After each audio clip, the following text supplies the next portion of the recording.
Push it good. Push it. Push it, P. Push it real good. Push it. Push it good. Push it, P. Push it real good. Welcome to Controversial as Fuck podcast. I am Tanya. This is Chuck. Hi, I'm Chuck. Today's episode, we are here at the Woodlawn Marketplace, located at, what's your address? 5503. Nope, wrong. Hey, hey, Google Woodlawn Marketplace. 5530 It's fine. First Avenue South. The Google thing works. 5530 First Avenue South. You guys, they have awesome tea. Great awesome sparkling water. tea. Why do you keep cutting me off? Oh, You hello, want to pot. do the introduction? Hello, pot me. Would you like to do introduction We've already since you want to been cut me introduced. off? Go ahead. Yeah, so you guys try them out. What are we going to talk about on our first topic? I don't know. What do you know? Nothing. I don't know what we're about to talk about. All right. Let's talk about, How pull you- some out the air, gentrification. How you feel? That's fine. How do you feel about gentrification? We in Woodlawn. I mean, It's been penetrated and gentrified. Give me another neighborhood besides Woodlawn. Avondale. Another.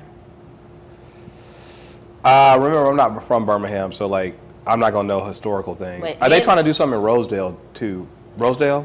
They're trying to do something in Rosedale too, in Homewood. Okay. All right. Yeah. To who? What'd you say? Where? Well, they're trying to. Well, aren't those little condos they're trying to build? That's So technically they're in not Rosedale. wanting to sell. They will, because it's a connector between Homewood and Birmingham. Oh, they absolutely will sell. Yeah. Well, I know I am from the Fountain Heights area. I live in Fountain Heights, technically. Yeah, I'm right on the. I mean, no, I live in Fountain Heights. Like, I'm 2 blocks into Fountain Heights. You're 2 blocks into Fountain Heights? Mhm. Okay. I thought I was in Central City, but no, I'm where I live. I'm in Fountain Heights. Okay. Well, I can honestly say in my neighborhood in Fountain Heights, I am very proud of the community because a lot of the homeowners are actually descendants of the ones that live there. So it's not really being gentrified. There are ones that are trying to come in and take part, but we will talk about it, such as like we're here in Woodlawn. Beautiful is doing well, but it is becoming gentrified. What do you think? Do you think gentrification is a bad word? That's what I was about to say. What's the No, I pros beat and you- cons? no, I of beat it? you You to it. can't beat me to it because you didn't want to lead. So pros and cons. No, I asked you the So question. what's the pros of gentrification? Do you think the word gentrification is a bad word? How do you define it? Do you think it's ameliorative or pejorative? When you hear gentrification, because it's a trigger for everybody, white folks and black folks, it is a touch point. Do you think it's a bad thing? I look at it 2 different ways. All right. I look at it. I look at gentrification.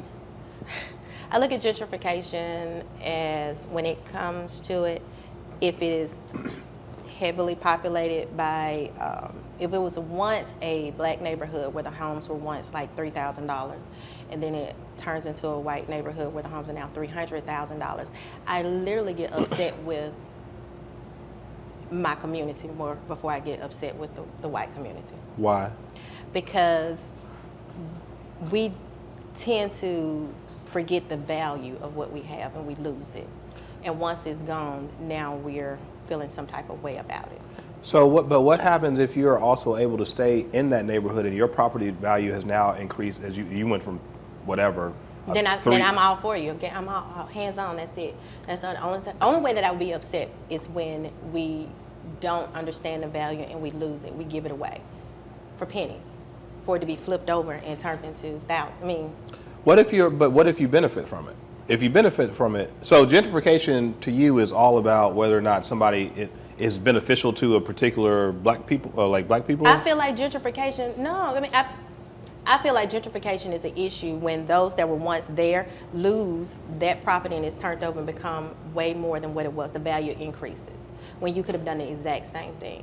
So hold on. So if businesses come in and they now increase my value, the property of my value. If you are in that home, then yes. Now, if they increase the value and you decide to sell Sure. after the value has increased, I'm all for it. You don't- But if you're selling it for $5,000, and then when you come back a year or two later and you see that that same home you sold for $5,000 is now worth $300,000, yeah, that's an issue for me. But that's on the that's on the homeowner. That's on the property owner. That is correct? on the homeowner. Again, I say that's why I feel some type of way when we do not understand the value of what we have.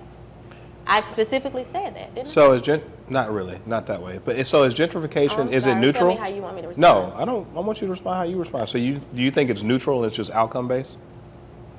It depends on the scenario. What do you think? Well, like take Woodlawn. Do you Okay. think all development that's happening in Woodlawn is a good thing? From what I see, yeah. Okay, so you know this is gentrification. Yes, I do. Okay. I What do. what about over in Avondale? Oh, yeah.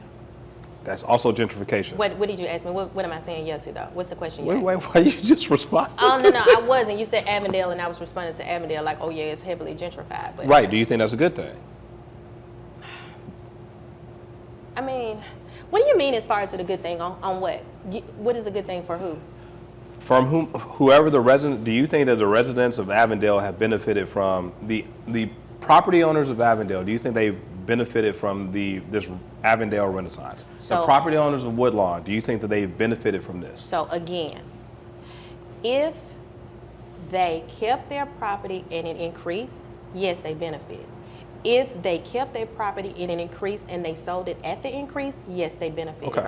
If they sold it at a value way less than what it was worth and they did not profit, no, it's not a benefit. That's an issue for me.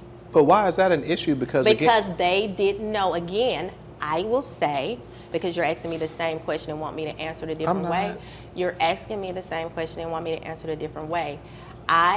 The con is when the ones who were original in that neighborhood do not take advantage of the increase in value.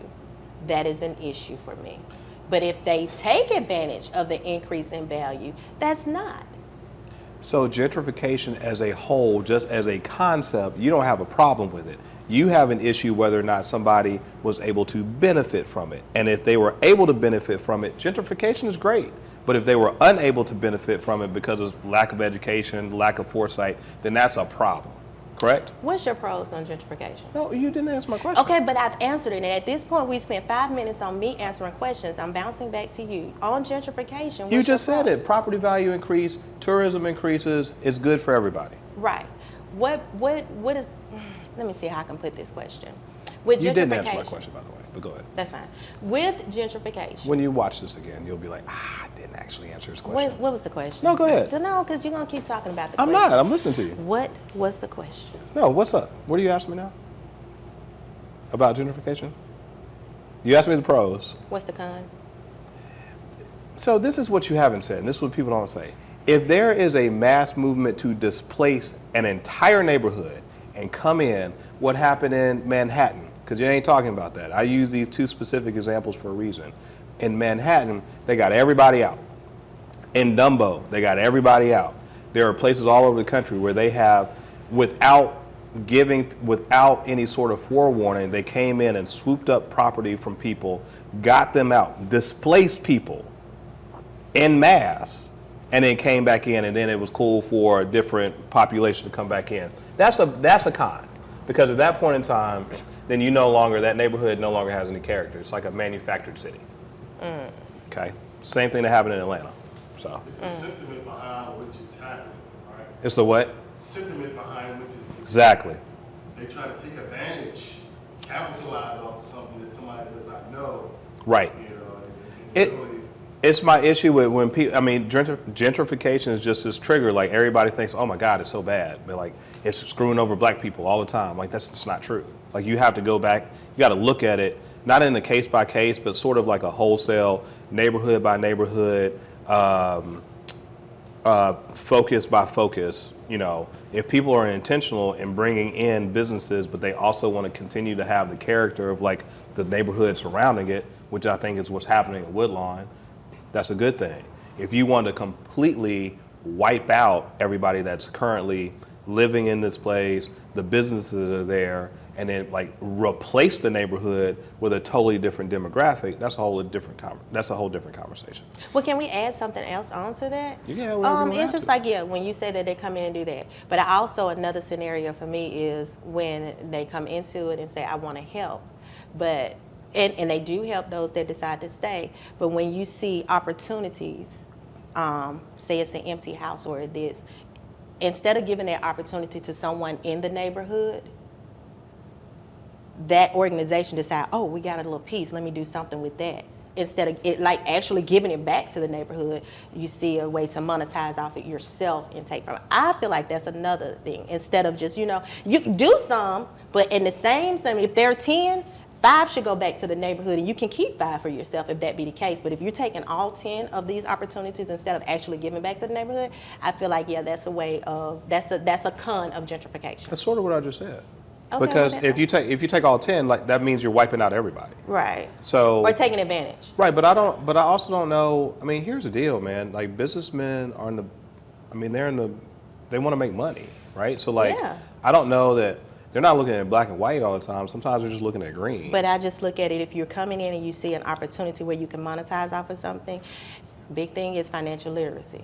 Don't just come in and say, we're going to help. Do financial literacy. Hey, you got this property right here. Let me tell you how you can get this piece of property like that. When you come in like that, then I'm all for your organization. But if you're coming in another way, that's a con. It's a pros and cons to it. Do you think that's that- a con to me. Do you think that's incumbent upon the incoming organization to provide financial literacy to the places that they're trying to If like? you're saying that you're it's- coming to help this, That's not if incumbent you upon say, them.